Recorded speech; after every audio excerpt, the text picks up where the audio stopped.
अब जैसे ही एफएसटी की डेथ होती है, एफएसटी की डेथ के बाद सल्तनत में विद्रोह जो हैं वो फिर से शुरू हो जाते हैं। ठीक है, मतलब शासन प्रशासन काफी दुर्बल हो जाता है। और शासन प्रशासन और दुर्बल तब हो जाएगा जब बागडोर संभालते हैं ये चार शासक। तो ये चार शासक में पहला नाम है तुगलक शाह, मोहम्मद शाह, अबू बकर शाह और हुमायूं शाह। देखो 88 से शुरू हो रहा है सिलसिला, 94 पे खत्म हो रहा है। मतलब 6 साल में सल्तनत और ज्यादातर बिखरती चली गई और ज्यादा विद्रोह होते चले गए।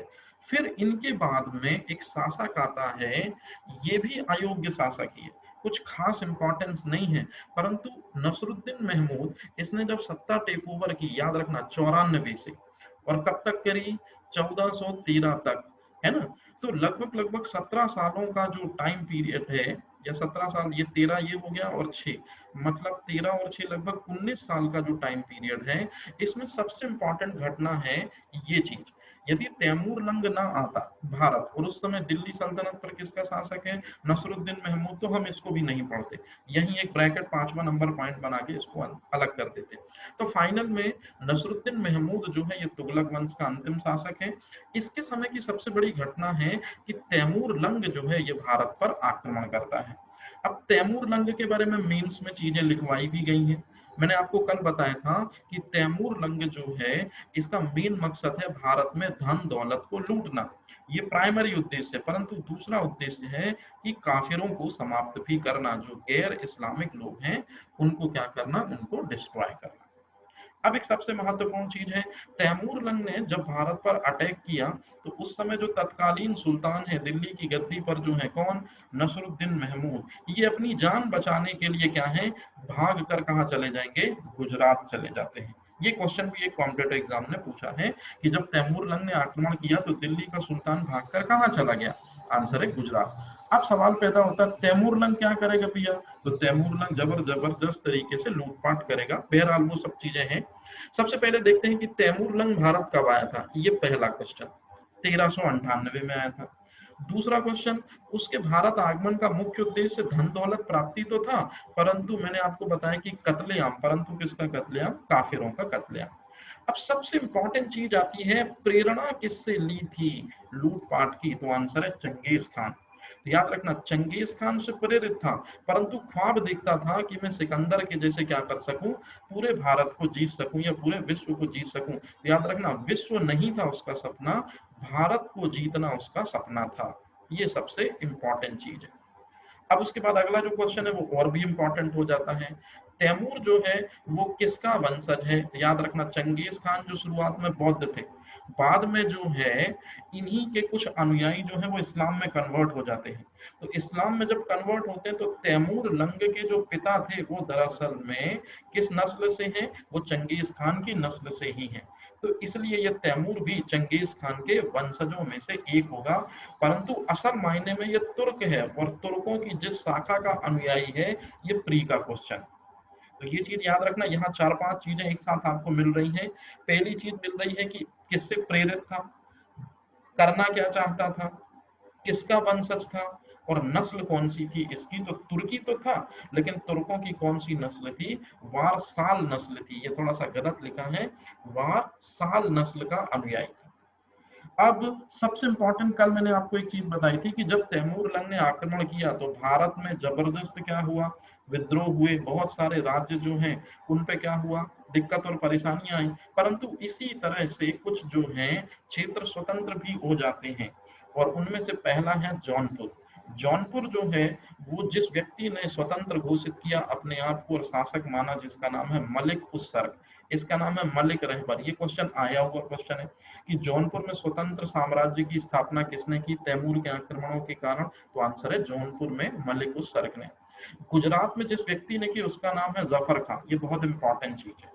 और मालवा में, क्योंकि एमपी से रिलेटेड कॉन्सेप्ट है इसलिए क्वेश्चन बिल्कुल एमपी पीएससी पूछ सकती है कि तैमूर लंग के भारत आक्रमण के समय मालवा में स्वतंत्र जो है शासन की स्थापना किसने की, दिलावर सिंह भूरी ने। ये चीज।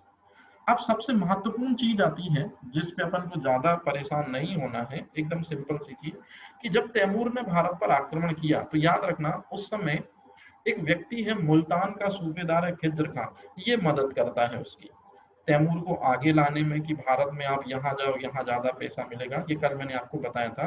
तो खिद्र खां की सहायता से जो है वो भारत के बहुत सारे हिस्सों में लूटपाट कर पाया, और फाइनल में खिद्र खां ने खुद तैमूर की अधीनता क्या कर ली, स्वीकार कर ली, क्योंकि रुपए पैसे और ज्यादा तवज्जो देगा तो इस वजह से इसने ऐसा कर दिया। अब सबसे महत्वपूर्ण चीज कि तैमूर लंग का मेन मकसद था रुपया पैसा, वो तो उसे हिंदुस्तान में लूट कर मिल गया। तो जब वो वापस जा रहा है तो उसने देखा कि इतनी बड़ी रियासत जो है भारत, इसके बहुत सारे जो राजा हैं वो तो भाग गया है, गुजरात चला गया है। तो इसने अपने एक भरोसेमंद सूबेदार या भरोसेमंद विश्वास पात्र व्यक्ति, वही खिद्र खां, उसको उसने लाहौर, मुल्तान और दीपालपुर का गवर्नर बनाया। मतलब ये विजित प्रदेशों में इसने खिद्र खां को क्या कर दिया, सूबेदार नियुक्त कर दिया कि तुम इन क्षेत्रों की क्या करो, देखभाल करो। अच्छा, इसके कुछ समय बाद जो है तैमूर का जो पुत्र है, तैमूर के पुत्र का नाम शाहरुख, ये भी कॉम्पिटिटिव एग्जाम का क्वेश्चन है। और इन जो लाहौर, मुल्तान और दीपालपुर का शासक जो है, ये किसको अपॉइंट कर दिया भैया, ये अपॉइंट कर दिया शाहरुख को। भैया शाहरुख ही इन क्षेत्रों का शासक है और आप जो हो वो क्या हो, इसके अंडर आने वाले व्यक्ति हो या अंगरक्षक हो। ठीक है, तो ये चीज। अब देखो एक सबसे महत्वपूर्ण चीज ये है, 1405 में तैमूर की डेथ हो जाएगी, तो फिर से नसरुद्दीन महमूद जो है वो दिल्ली की गद्दी पर आ जाएगा, परंतु अब दिल्ली में कुछ भी रखा नहीं है और दिल्ली के आसपास के क्षेत्रों में विद्रोह बहुत ज्यादा हो चुके हैं, बहुत सारी चीजें जो है अब पहले जैसी नहीं है। तो ये क्वेश्चन भी कॉम्पिटिटिव एग्जाम में आया है कि फिर से जो नसरुद्दीन महमूद है वो दिल्ली की गद्दी को टेक ओवर कब करता है। तो याद रखना, पहली बार कब करता है पिया जी, आंसर है पहली बार करता है वो 1394 में, और दूसरी बार कब टेक ओवर करता है, नाम है उसका 1405 में। तो ये चीज थोड़ा सी इंपॉर्टेंट है। अब इसके जस्ट बाद में 1413 में क्या होगा, नसरुद्दीन महमूद की डेथ हो जाएगी, और नसरुद्दीन महमूद की डेथ हुई और यही तुगलक वंश का अंतिम शासक था, तो तुगलक वंश का क्या हो जाएगा, समापन हो जाएगा। और जो सत्ता है अब ये आ जाएगी उस व्यक्ति के हाथों में जो सबसे प्रमुख व्यक्ति है उस समय का, तो नाम है खिज्र खां। तो खिज्र खां जो है अब दिल्ली की गद्दी पर स्वयं को क्या कर लेता है, काबिज कर लेता है। तो इस तरह से एक वंश समाप्त हो गया और दूसरा वंश अब आ गया। क्यों, क्योंकि जो खिज्र खां है वो किस वंश से है, वो सैयद वंश से है। तो ये चीज हमको याद रखनी है बस। इसमें सबसे इंपॉर्टेंट है तैमूर लंग। मैं आपको पहले ही बता देता हूँ, तैमूर लंग मीन्स में 3 मार्कर क्वेश्चन है जो आएगा, तो ये चीज आपको याद रखनी है। ठीक है, अच्छा। अब इसके जस्ट बाद में आगे जब अपन बढ़ते हैं तो पहले मैं आपको स्लाइड से चीजें बता देता हूँ, फिर उसके बाद अपन जो है ये आगे की चीजों को देखते हैं। सैयद वंश से मेंस में ज्यादातर चीजें नहीं पूछी जाती हैं, लेकिन हाँ कुछ कुछ चीजें पूछी जाती हैं। प्री में इनके क्वेश्चन बहुत आते हैं, तो मैं एक बार आपको क्या कर रहा हूँ कि प्री के कॉन्सेप्ट के हिसाब से दिखा दे रहा हूँ, बता दे रहा हूँ, तो आप इसको देख लो, ये बहुत इंपॉर्टेंट है। हालांकि बिल्कुल छोटा सा चैप्टर है। मेन आज जो क्लास लगाने का मकसद था कि एटलीस्ट आप इनसे परिचित हो जाओगे तो आपका बहुत आसान काम हो जाएगा। एक जन कोई बता दो, सीट दिख रही है सबको? हाँ सर। ठीक है, यस सर। चलो, इसमें सबसे पहला क्वेश्चन यही है, सैयद वंश में सबसे पहला क्वेश्चन जो आता है वो यही आता है भैया जी आपका कि सैयद वंश के बारे में ही लिखना है आपको, क्योंकि ऐसा कोई भी खास शासक है नहीं है इस वंश में। जो सबसे महत्वपूर्ण शासक है वो शासक अपन आगे पढ़ेंगे, मुबारक शाह। लेकिन फिर भी सैयद वंश में एक यही क्वेश्चन पूछा जाता है कि सैयद वंश के बारे में 3 नंबर में भी बताइए। तो आपको सबसे पहले एक चीज याद रखना है कि सैयद वंश का टाइम पीरियड है इतिहास के पन्नों पर मात्र 37 साल। ठीक है, या विश्व पटल पर दिल्ली सल्तनत में मात्र 37 वर्ष जो हैं इन्होंने पन्ने पलटाए। सबसे इंपॉर्टेंट चीज की अभी तक दिल्ली सल्तनत में पहला राजवंश है गुलाम राजवंश, दूसरा राजवंश है खिलजी राजवंश, तीसरा राजवंश अभी हम पढ़कर फुर्सत हुए तुगलक राजवंश, और चौथा जो राजवंश है ये कौन सा राजवंश है, सैयद। तो ये कॉम्पिटिटिव एग्जाम का क्वेश्चन प्री का कि दिल्ली सल्तनत का चतुर्थ राजवंश कौन सा है, आंसर सैयद। अब सबसे इंपॉर्टेंट चीज जो मैं बोल रहा हूं उसको ध्यान से सुनना, गुलाम वंश जो है ये सुन्नी संप्रदाय को मानने वाला है। इसके बाद यदि मैं आपसे पूछूं कि खिलजी कौन है भैया, तो याद रखना खिलजी भी सुन्नी संप्रदाय को मानने वाला है, मतलब मोहम्मद साहब की शिक्षाओं में बिलीव है। तुगलक जो है ये भी सुन्नी संप्रदाय को मानने वाले हैं, परंतु जो दिल्ली सल्तनत का चौथा राजवंश है ये शिया संप्रदाय को मानने वाला है, मतलब हजरत अली की शिक्षाओं में बिलीव करता है। तो ये चीज आपको याद रखनी पड़ेगी। इसके बाद अगला आएगा लोधी वंश। लोधी वंश भी वास्तव में किसको मानने वाला है? सुन्नी को मानने वाला है। मतलब दिल्ली सल्तनत में सुन्नियों का प्रभुत्व रहेगा, लेकिन एकमात्र शिया कौन है भैया? तो आंसर है सैयद। तो इसलिए ये प्री का क्वेश्चन सबसे ज्यादा पूछा जाता है। यदि मीन्स में आप ये लाइन बस लिख देते हो सैयद में, तो मैं बता रहा हूँ आपको पूरे मार्क्स मिल जाएंगे, क्योंकि सबसे इंपॉर्टेंट लाइन है। ये दिल्ली सल्तनत में शासन करने वाला, ये वर्ड अगर आपने लिख दिया तो और श्योरिटी हो जाएगी एकमात्र, क्योंकि पांच ही तो हैं, उसमें से चार सुन्नी है, तो कौन है? शिया। परंतु सैयद वंश का जो संस्थापक है, मैं आपको अभी से बता देता हूं, हालांकि आपको पता भी है, खिज्र खां ये दावा करता है, खिज्र खां क्या दावा करता है कि हमारे पूर्वज शुरुआत में अरब में रहते थे, सॉरी असम में नहीं, अरब में रहते थे, और फिर ये अरब से आ जाते हैं पश्चिमोत्तर सीमा प्रांत। मतलब कहाँ आ जाते हैं भैया? ये आ जाते हैं मुल्तान आ जाते हैं, ये आ जाते हैं लाहौर आ जाते हैं, और यहाँ रहने लगते हैं। मतलब याद करो, अरब में कौन? मोहम्मद साहब।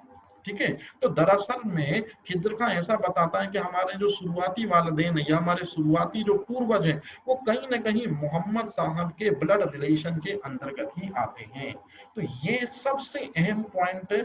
इसके बाद ये सबसे अहम पॉइंट हो जाता है कि सैयद वंश जो है, स्पेशली सैयद वंश में जो खिज्र खां है, क्योंकि यही संस्थापक है तो अपन इसी के संदर्भ में बात कर रहे हैं, ये स्वयं को इस्लाम धर्म के संस्थापक, कौन है इस्लाम धर्म के संस्थापक? पैगंबर इस्लाम मतलब मोहम्मद साहब, उनका वंशज मानते हैं। ये बहुत इंपॉर्टेंट चीज है। मतलब कहीं ना कहीं खिज्र खां की ब्लड में मोहम्मद साहब का जो ब्लड है, या उसी दरअसल में पीढ़ी का जो है कहीं ना कहीं रक्त बह रहा है।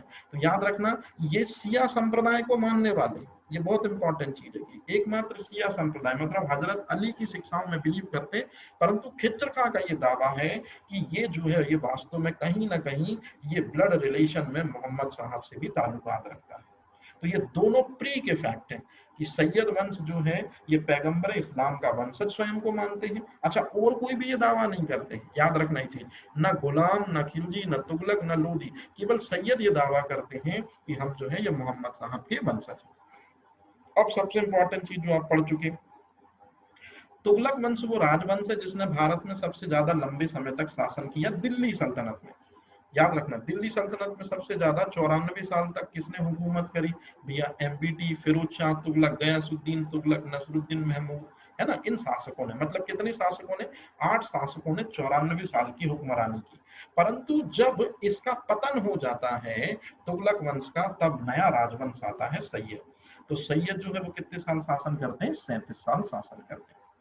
अब जब भी आप सैयद के बारे में लिखेंगे तो आप ये चीज जरूर टच करा देना सामने वाले को कि दिल्ली सल्तनत में सबसे ज्यादा माफी चाहता, दिल्ली सल्तनत में सबसे कम समय तक शासन किसने किया है भैया? खिलजियों ने किया है। कितने साल शासन किया? 30 साल। लेकिन खिलजियों के बाद जिन्होंने थोड़ा उनसे ज्यादा शासन किया है, नाम है सैयद वंश। मतलब खिलजी के बाद सबसे कम समय शासनाशील। तो याद रखना, खिलजी के बाद सबसे कम शासनाशील थोड़ी हो जाएगा, ये थोड़ा सा कॉन्सेप्ट जो उल्टा है। ये क्वेश्चन मुझे पूछना था, लेकिन ये चीज मैंने, ठीक है। तो याद रखना, सबसे पहला शासनकाल सबसे कम समय तक किसका है? 30 साल। और 30 के बाद और थोड़ा ज्यादा शासनकाल किसका है? नाम है सैयद का। अब आता है सबसे महत्वपूर्ण चीज कि सैयद वंश के शासक कौन से हैं। तो पहला शासक है खिज्र खां, ये मीन्स में आ चुका है लिखने को। दूसरा शासक है मुबारक, वास्तव में इसका नाम है मुबारक खां, लेकिन जब ये गद्दी पर बैठता है तो ये उपाधि रखता है मुबारक शाह, मतलब शाह उपाधि लेकर ये बैठता है। याद रखना, यहाँ खिलजी नहीं आएगा, ये गलत लिखा हुआ है, ठीक है। अच्छा, तीसरा शासक है मोहम्मद खां, लेकिन जब गद्दी पर बैठेगा तो शाह नाम से बैठेगा। और लास्ट शासक है अलाउद्दीन आलम शाह। याद रखना, इसका नाम है अलाउद्दीन आलम शाह, इसकी उपाधि है। तो ये क्वेश्चन हो गए भैया क्वांटिटेटिव के। सैयद वंश का संस्थापक खिज्र खां। अब एक बात याद रखना, जो चीज मैं बोल रहा हूं अभी मैं आपको समझाऊंगा कि सैयद वंश का जो संस्थापक है खिज्र खां, इसको तैमूर ने विजित प्रदेशों की जवाबदारी दी है। कौन कौन से विजित प्रदेश? दीपालपुर और मुल्तान वगैरह की दी है सूबेदारी, परंतु तैमूर ने अपने बेटे शाहरुख को इन जीते गए प्रदेशों का बादशाह नियुक्त किया, ये चीज। और दिल्ली सल्तनत पर हथिया कौन लेगा? ये दिल्ली सल्तनत को खिज्र खां हथिया लेगा, लेकिन उसके बावजूद भी खिज्र खां यही मानेगा कि दिल्ली सल्तनत पर भी उसी का अधिकार है जिसका नाम है शाहरुख।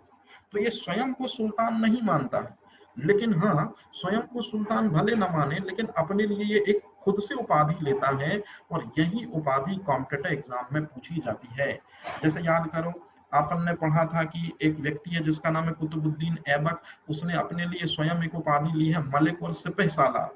इन्हीं उपाधियों से ताउम्र संतुष्ट रहा, जबकि सैयद वंश में स्वयं को सुल्तान न मानकर खिज्र खां वो स्वयं को शाहरुख का सिपह सालार ही मानता है, वो बादशाह शाहरुख को ही मानता है, या तैमूर लंग को ही वो बादशाह मानता है। क्लियर है? ये स्वयं अपने लिए कौन सी उपाधि लेता है? रैयत आला की। तो ये क्वेश्चन कॉम्पिटिटिव एग्जाम में आया है कि सुल्तान बन सकता था, लेकिन उसके बावजूद दरिया दिली और रहम दिली जो है ये अपने लिए एक उपाधि लेता है जिसका नाम है रैयत आला।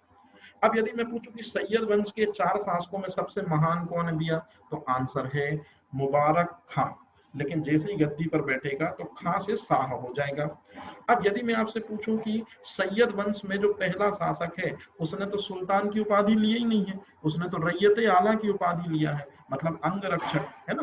तो वास्तव में सैयद वंश में पहला सुल्तान फिर हम किसे मानेंगे? तो याद रखना, वास्तविकता में पहला सुल्तान कौन है? मुबारक खां।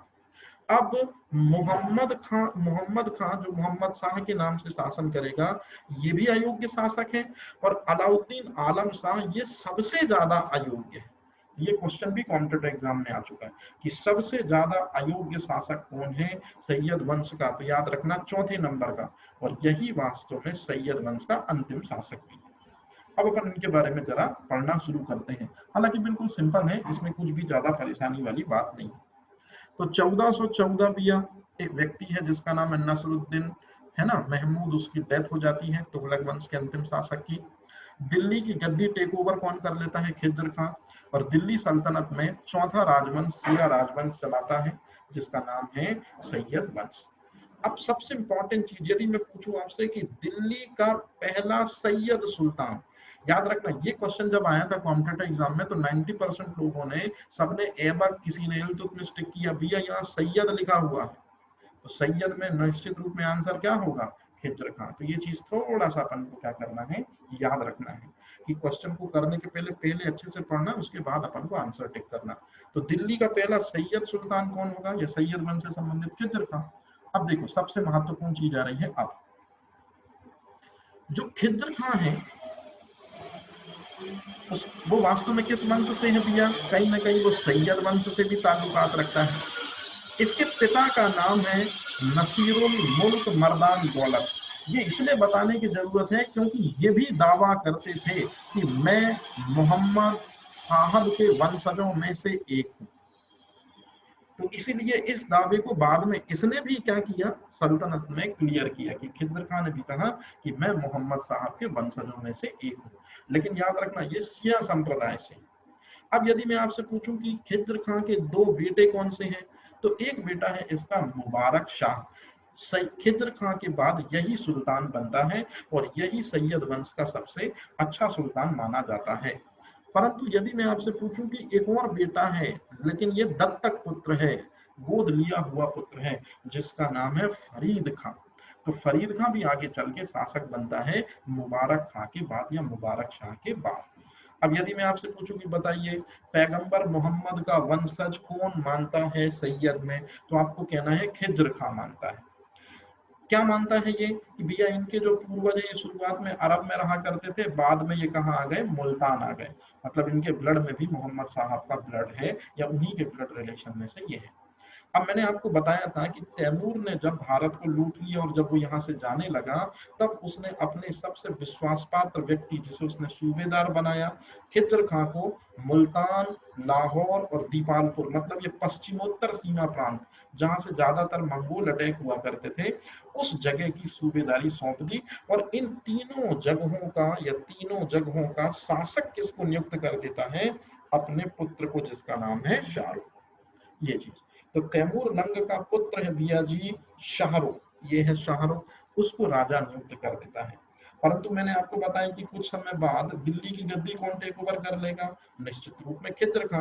तो खिद्र खां ये मानता है कि वास्तव में इस गद्दी पर भी तैमूर के बेटे शाहरुख का ही अधिकार है, और मैं मात्र उसका क्या हूँ बेटा जी, मैं मात्र उसका जो हूँ वो सिपह सालार हूँ, या मैं उसका अंग रक्षक हूँ, या मैं उसका मददगार हूँ, या मैं उसका सेना नायक हूँ, मतलब मैं राजा नहीं हूँ। तो याद रखना, ये रैयते आला उपाधि का मतलब होता है अंग रक्षक और सेना नायक। तो क्वेश्चन यदि पूछे कि सैयद वंश में वो कौन है जिसने सुल्तान की टाइटल को न लेकर अपने सिपह सालार या मलिक या रैयते आला उपाधि से स्वयं को क्या किया है, उसने संतुष्ट रखा, तो आंसर है वो व्यक्ति का नाम है खिद्र खां। अब खिद्र खां सुल्तान नहीं है, ये मैंने आपको ऐबक के समय पे भी बताया था कि दिल्ली सल्तनत में कोई भी व्यक्ति सुल्तान नहीं होगा, तो बहुत सारे उसके पॉइंट ऑफ व्यू हैं, लेकिन वो स्पेशल पॉइंट ऑफ व्यू जो प्रशासनिक दृष्टि से इंपॉर्टेंट है, तो हम उसे सुल्तान कहेंगे जो अपने नाम के सिक्के जारी करता है, और जो अपने नाम का सरकारी फरमान लिखकर और उसमें अपने साइन सिग्नेचर करके और जनता जनार्दन के बीच में अपनी बात को प्रेषित करता है।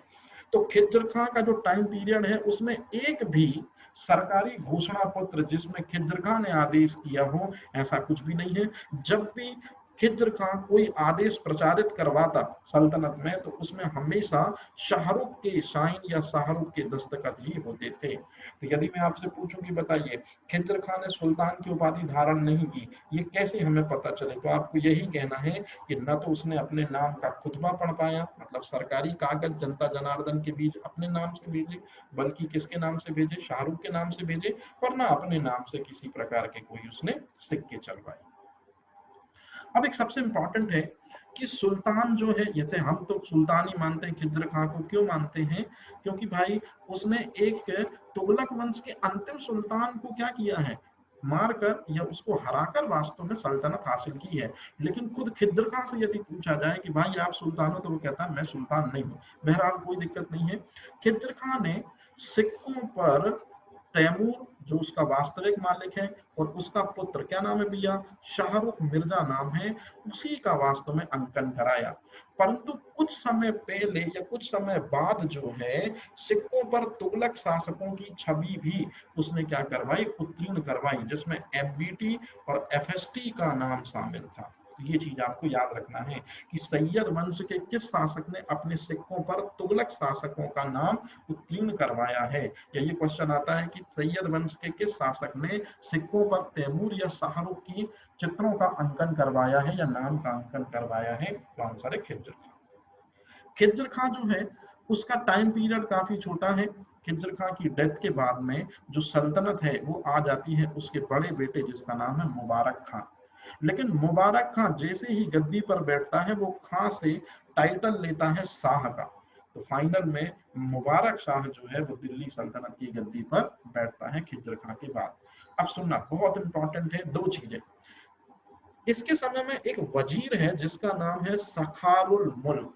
ये वास्तव में कुछ समय पहले हिंदू हुआ करता था और उसका नाम था मलिक सरूफ। परंतु इसने खिज्र खां के टाइम पे हिंदू धर्म छोड़कर इस्लाम धर्म पे ये आ चुका है, और सल्तनत के कार्यों में ये खिज्र खां की मदद किया करता था। तो सीधे सीधे उसकी जो गद्दी है वो खिज्र खां के बाद किसके समय में ट्रांसफर हो जाती है, उसके बेटे मुबारक शाह के समय पे भी आ जाती है। और मुबारक शाह जो है उसकी योग्यता से उसको वजीर का पद देता है। तो याद रखना ये बहुत इंपॉर्टेंट है, ये क्वेश्चन स्पेशली पूछा जाता है। परंतु आगे चल के सखारुल मुल्क जो है वो सुल्तान के प्रति षड्यंत्र करने लगेगा।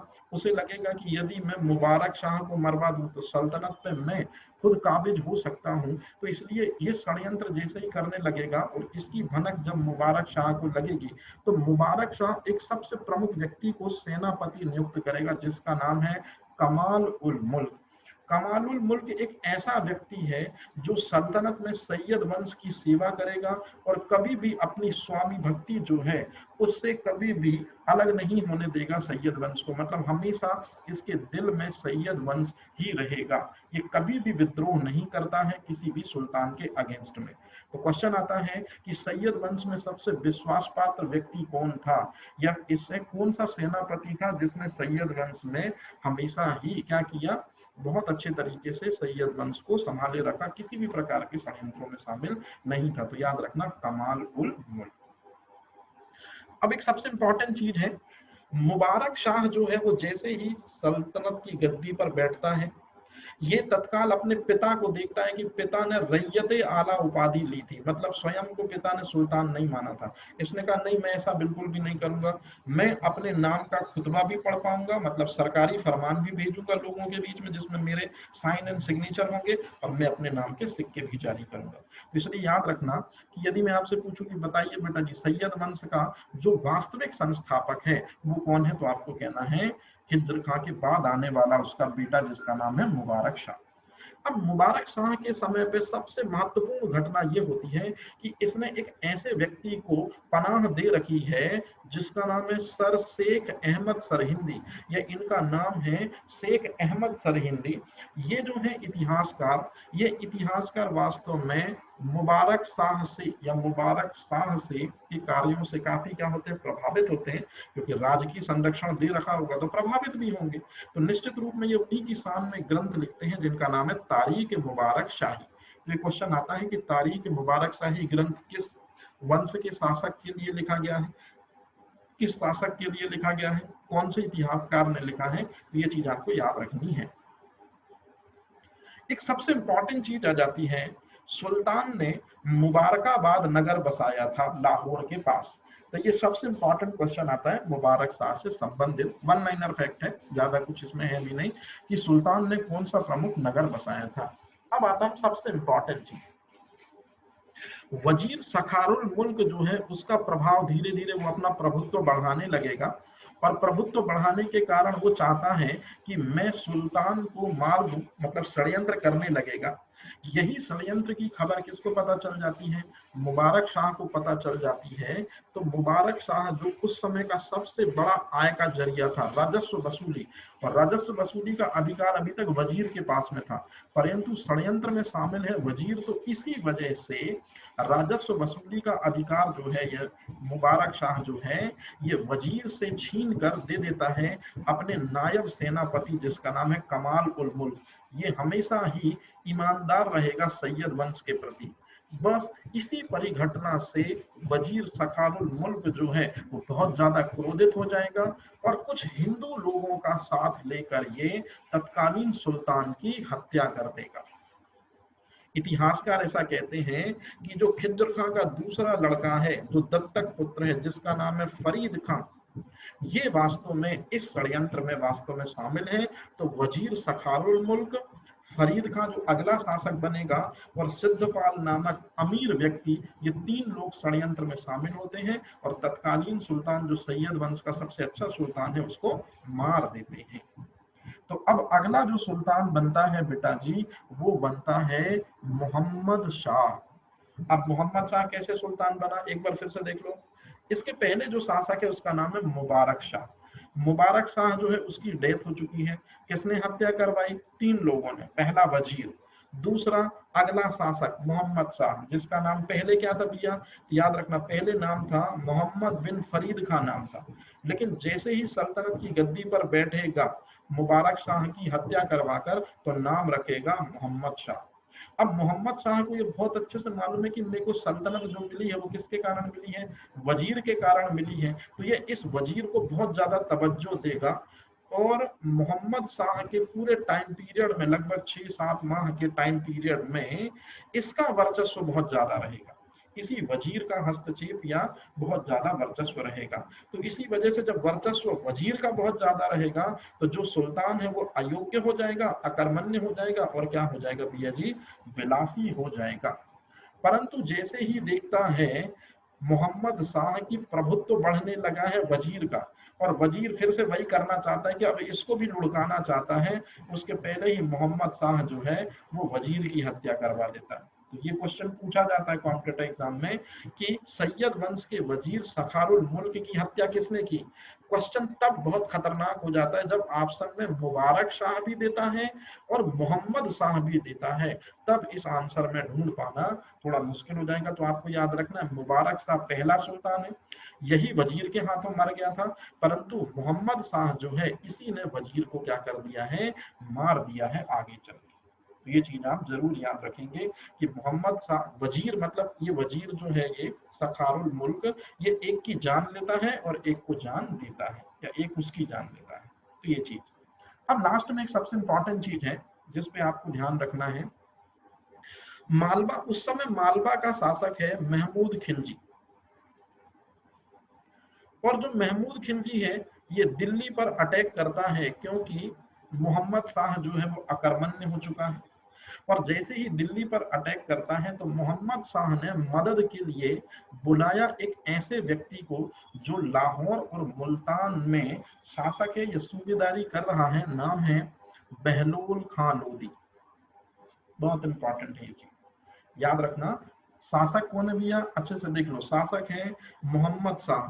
तो मोहम्मद शाह के समय पे की ही बात है कि उसी समय पे मालवा का शासक है महमूद खिलजी, ये दिल्ली पर अटैक करता है, तो मदद के लिए जो है लाहौर और मुल्तान के शासक बहलोल लोदी को सुल्तान खुद बुलाता है मोहम्मद शाह। और इसी सुल्तान के बुलावे पर जो है जैसे ही सेना लेकर आता है तो महमूद खिलजी जो है वो चला जाता है। फाइनल में बहलोल लोदी ने दिल्ली सल्तनत को बचा लिया, ऐसा लगता है मोहम्मद शाह को। बस इसी उपलब्धि में मोहम्मद शाह जो है ये बहलोल लोदी को अपना पुत्र कहता है, और चूंकि सल्तनत की रक्षा करी है इसलिए विश्वास पात्र व्यक्तियों में एक उपाधि भी देगा जिसका नाम है खाने खाना। याद रखना, खाने खाना उपाधि जो है और पुत्र अपना किसको संबोधित करता है, मोहम्मद शाह। ये दोनों क्वेश्चन पूछे जाते हैं। और ये क्यों पूछे जाते हैं, क्योंकि मालवा का शासक महमूद खिलजी दिल्ली सल्तनत पर अटैक करने आ ही रहा है, तब सुल्तान जो है अपनी मदद के लिए लाहौर और मुल्तान के शासक के सूबेदार बहलोल लोदी को बुलाता है, और बहलोल लोदी जब अपना लश्कर लेकर आता है तो महमूद खिलजी आगे नहीं बढ़ता। सीधी सी बात है। तो यदि मैं आपसे पूछूं कि मोहम्मद शाह कैसा शासक है, टोटल अयोग्य शासक है, परंतु एक अच्छा काम बस ये हो गया कि इसने ये लाहौर और मुल्तान के शासक बहलोल लोदी से मदद मांगकर दिल्ली सल्तनत की रक्षा कर ली। तो ये इंटरव्यू का क्वेश्चन है कि मोहम्मद साहब की एक आध उपलब्धियां यदि पता हो तो बताइए, तो आपको कहना है दिल्ली सल्तनत की रक्षा। लेकिन इसकी अयोग्यता ने या अकर्मण्यता ने फाइनल में क्या किया, सैयद वंश के पतन का मार्ग प्रशस्त किया। और सबसे इंपॉर्टेंट चीज है 1445 में मोहम्मद शाह की क्या हो जाएगी, डेथ हो जाती है। और डेथ होने के बाद उसका बेटा जो है वो शासक बनता है। तो याद रखना, मोहम्मद शाह का बेटा है अलाउद्दीन। ये जैसे ही शासक बनता है ये अपने नाम पे एक टाइटल ले लेता है, परंतु इस बार टाइटल शाह नहीं है, इस बार टाइटल है आलम शाह। ये क्वेश्चन भी पूछा जाता है कि सैयद वंश के अंतिम शासक अलाउद्दीन ने कौन सा उपाधि धारण की, शाह की या आलम शाह की। याद रखना, आलम शाह की। और ये तो अपने पिता से भी ज्यादा क्या है, अयोग्य है, मतलब बिल्कुल भी दिलचस्पी इसको नहीं है शासन के कार्यों में। तो यदि मैं आपसे पूछूं कि सैयद वंश का सबसे अयोग्य शासक, तो आंसर है अलाउद्दीन आलम शाह। और सैयद वंश का अंतिम शासक भी यही है। कैसे अंतिम शासक है, अब जो चीज बोल रहा हूं उसको ध्यान से सुनना। पश्चिमोत्तर सीमा प्रांत की निगरानी कौन कर रहा है भैया, आंसर है बहलोल लोदी। और बहलोल लोदी को न्योता खुद देता है कौन, अलाउद्दीन आलम शाह की, आप आओ दिल्ली संभाल लो भैया, क्योंकि उस समय दिल्ली पर बहुत सारे लोग जो हैं वो क्या हो रहे थे, आक्रमण करके उसे हथियाना चाह रहे थे। तो फाइनल में अलाउद्दीन आलम शाह को अपनी स्थिति दुर्बल लगी, तो इसने खुद जो है लाहौर और मुल्तान के सूबेदार बहलोल लोदी को बुलाकर दिल्ली उसी के हवाले कर दी, बिना किसी लड़ाई के, बिना किसी। तो ये क्वेश्चन भी कॉम्पिटिटिव एग्जाम में आता है कि अपनी स्वेच्छा से किसने दिल्ली सल्तनत की गद्दी को सौंप दिया था। तो याद रखना, सैयद वंश के अंतिम शासक ने लोदी वंश के पहले शासक को ये सत्ता सौंप दी।